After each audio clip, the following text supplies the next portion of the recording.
The following segment is presented in partnership with Future 42. Turn your frustration into action at future42.org. So joining us is Steve Strachan, the Executive Director of the Washington Association of Sheriffs and Police Chiefs. Steve, thanks so much for being here. Good to be with you. So obviously I want to ask you about Tyre Nichols. I'm assuming you've seen the video as a law enforcement professional. How does it hit you? I think like it does a lot of other people, it's appalling. And not just as a law enforcement officer, as a human being. I think, we all share that. We sent a statement out from the sheriffs and chiefs before the video was released, concurring with what the National Organization of Black Law Enforcement Executives sent out, because I thought it expressed it well. But it talked about the change in how we respond to these things in terms of more immediate action by the chief in Memphis, which I thought was productive and good. But I will say, reasonable question from that is, how do we make sure that that doesn't happen again anywhere, especially in our state, but anywhere? And as someone who has spent decades in law enforcement, 15 of which I was honored to be the executive, a chief or sheriff, this again points to getting away from this sort of let's demonize police or back the blue. We have to come together and figure out effective and productive ways to deal with hiring the right people, monitoring them in the right way, the right policies, the right balance between labor rights and management rights, and all that stuff is kind of boring. Supervision is another element of that. Like I said, it's sort of boring. It doesn't lend itself to hashtags and Twitter, but that's where this lives. And that's what we're about at WASPIC, is improving all of those things over time. And I think we've made real progress. I think some of the things I mentioned in terms of how Memphis handled that speak to that. Of course, we have more work to do, but again, I think getting out of our corners and continuing to move forward in a productive way to do all those things I just mentioned is where, that's the productive thing that hopefully can come out of this. Well, and productive things, like you said, they can be quote unquote boring, maybe not the sexiest things for the media, not the best headlines, but boring is often the most productive. So I want to get to some of those things, but, I always wonder, I guess, when you have one officer who does something egregious, kind of universally accepted as egregious, that's one thing. But when you've got a group of 5, I guess, how do you even begin to try to control the type of behavior that would lead to a group action, a group think, a group mentality like that? Yeah. Well, you're talking about, culture within a group, which can be a problem. You've seen issues with this related to LA County Sheriff's Office. They've seen some of those same issues where specialty units have become highly problematic. And so that's an ongoing issue there as well. And it was one of the factors that certainly gotten a lot of attention in LA County, appropriately so. And again, I'll go back to my experience having been a chief and a sheriff. I've seen that in my career as well. And it's sort of boring, but it has to do with what controls do you have over those specialty units? What controls do you have over certain shifts within an agency so that they have the proper supervision, that if there is a culture developing there that is problematic, that it gets attention, that it doesn't fly under the radar. And that if you're hearing feedback from the community, hearing feedback from those with which they're interacting, that it's identified and dealt with. And frankly, that does belong to folks like chiefs and sheriffs. And how do we do that better? And again, I'll just say that's exactly what we do. Training and development, how do we support through accreditation and peer review so that agencies can see where they have some of those gaps and improve those? And that's heavy lifting. It's difficult work. It's management, policies, and supervision. But you have to have the right number of people, the right people in place, and that is where a lot of this, at the end of the day, that's how you have really productive outcomes from this. Yeah, and you mentioned, the specialty unit that was involved in this incident. I think it was called the Scorpion Unit, and there had been some indications that maybe there wasn't wonderful oversight of them, that there were complaints about this particular unit.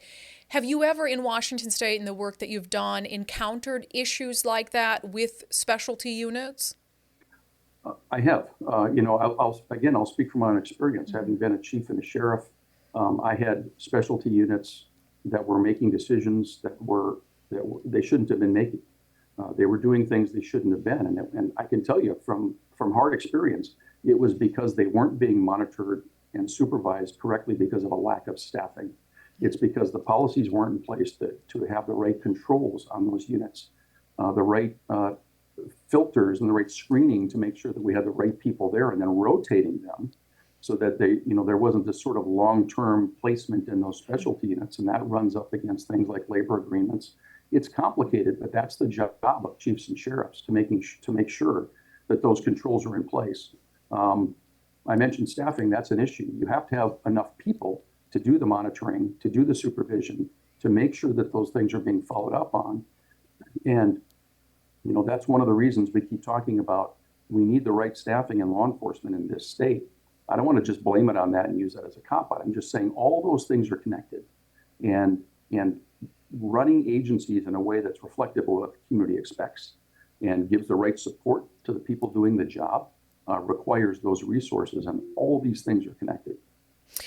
In that regard, specialty units exist for a reason. Typically, they're fitting some specific sort of need, be it drug crimes or something like that. And it's difficult work in a lot of instances. It requires sometimes really deep involvement from law enforcement officers.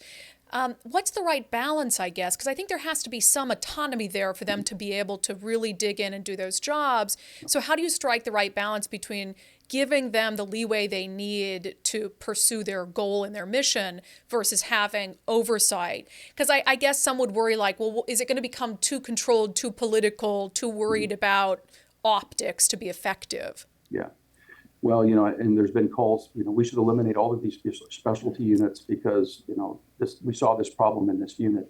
It gets back to the challenge of executive leadership, which is to make sure you've got screening, to make sure you have the right people with the right tools and the right training, and frankly, the right background to do this so that they're there for the right reasons.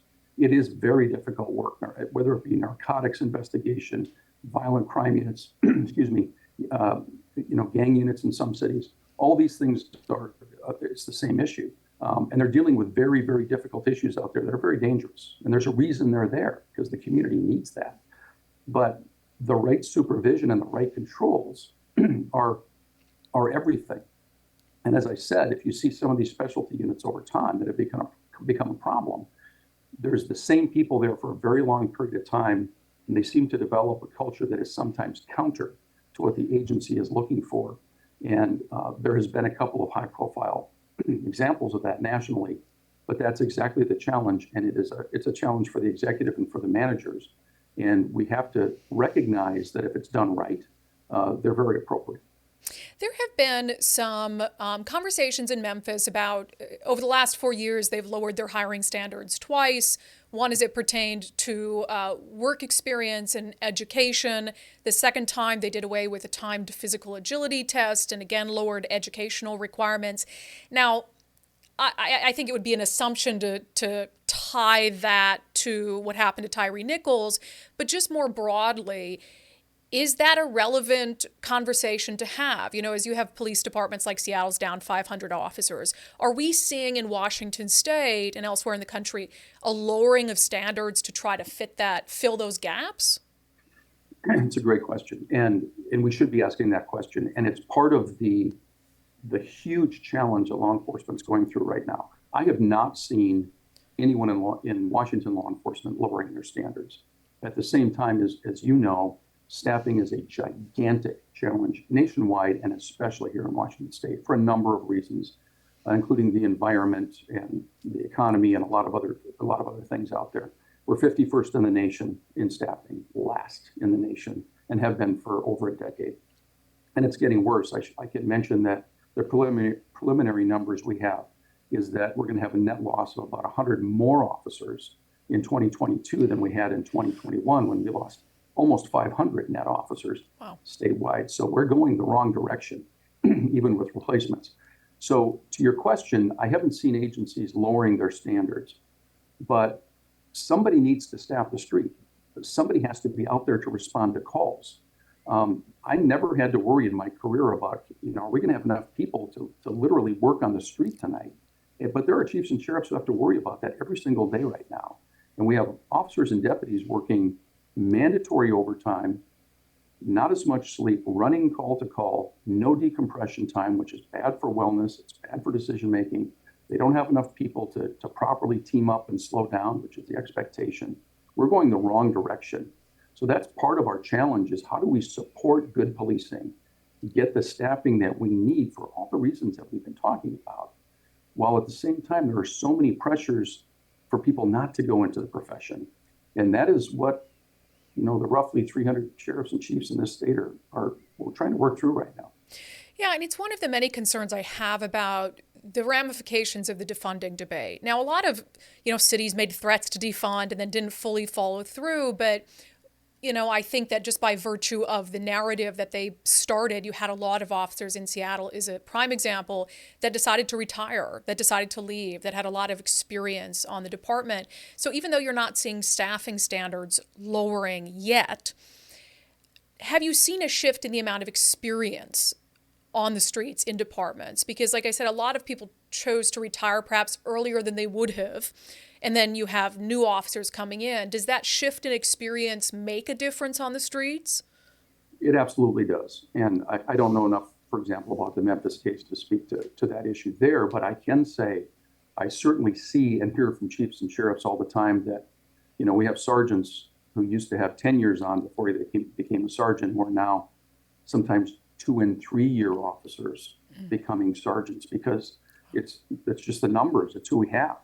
We have people in specialty units who are younger and have less experience than was once the case.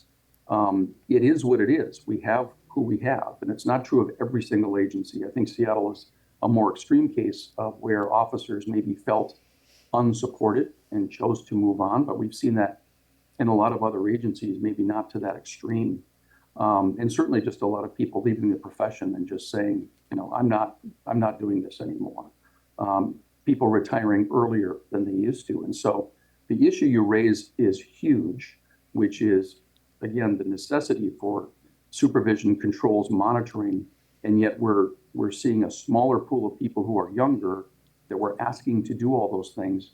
And it's part of the reason that I think it's so important for this state to start to get out of our corners, quit demonizing law enforcement and finding out, thinking of new ways to make it a higher risk profession personally, and instead supporting good policing so that we have the right people in the right places.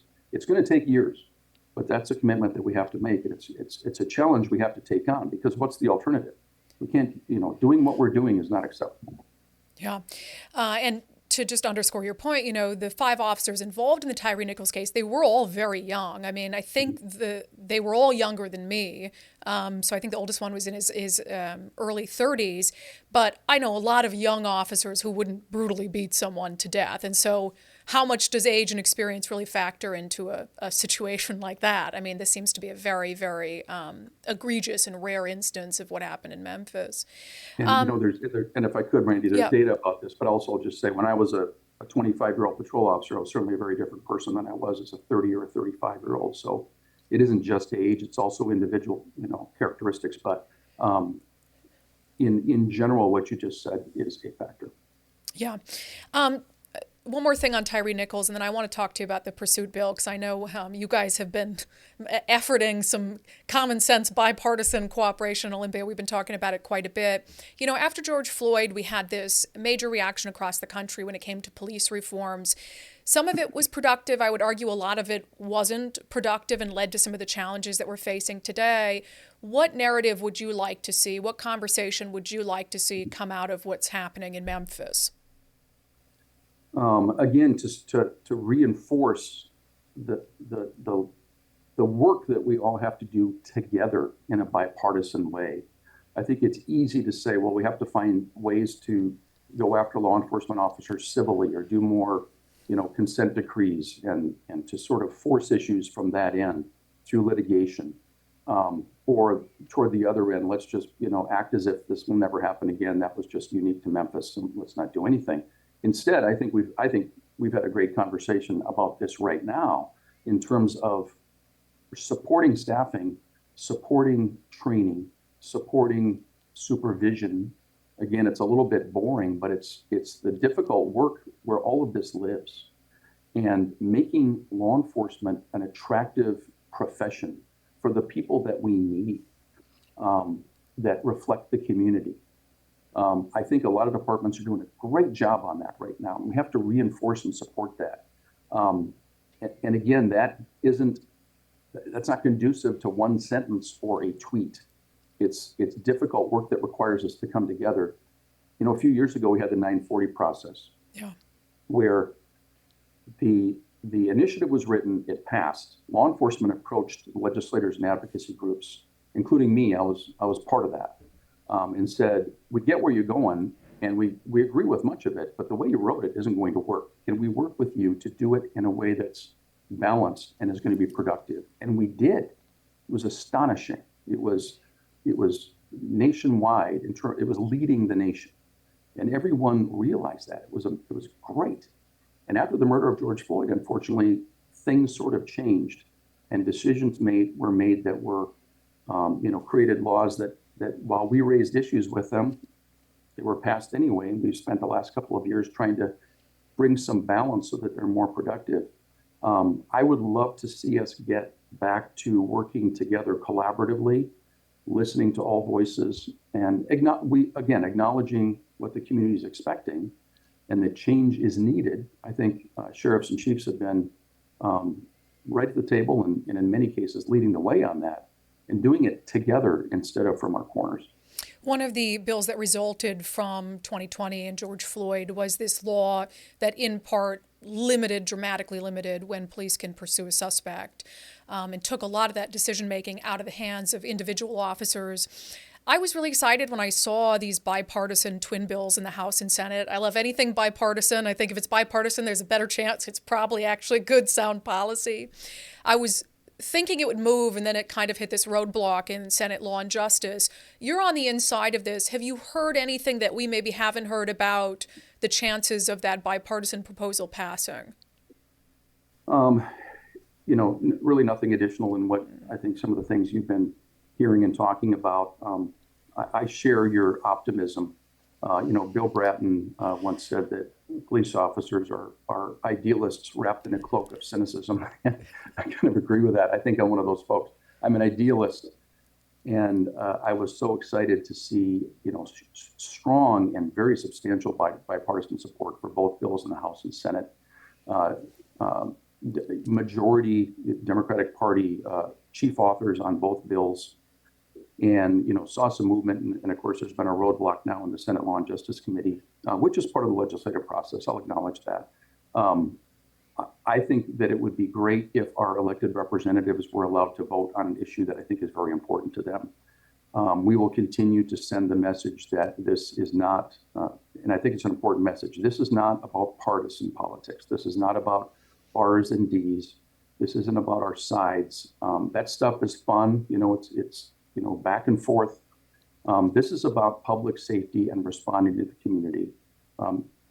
Here's my frustration. Everyone acknowledges we don't want more pursuits. We don't want more reckless driving. 745 people killed on the roadways last year. Unacceptably high. Car thefts have gone up 61% on a monthly basis since the law changed. And very importantly, we've seen that change in the atmosphere out there in terms of emboldened criminals. So all that's true.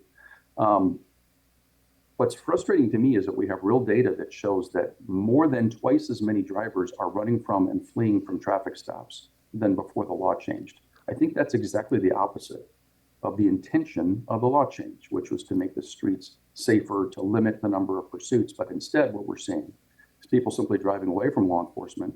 And it's more than doubled. Real data from the State Patrol that's shown that. And hopefully legislators can look at that, again, get out of our corners, come together. And nobody's asking for Dukes of Hazzard, let's chase everybody. If this, the right approach is something that results in fewer pursuits, they should be extremely rare and only when absolutely necessary. But what we're doing right now, I just don't think I think everyone agrees what we're doing now doesn't work.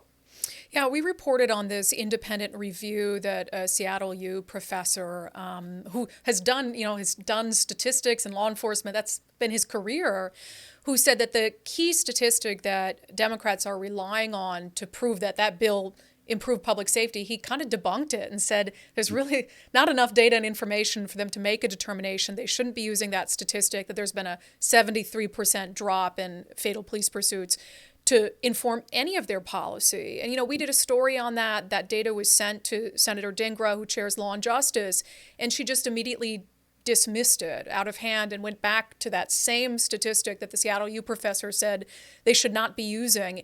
How frustrating is that to you, that here you have this independent analysis and it's almost as if there's some lawmakers who don't want to entertain it?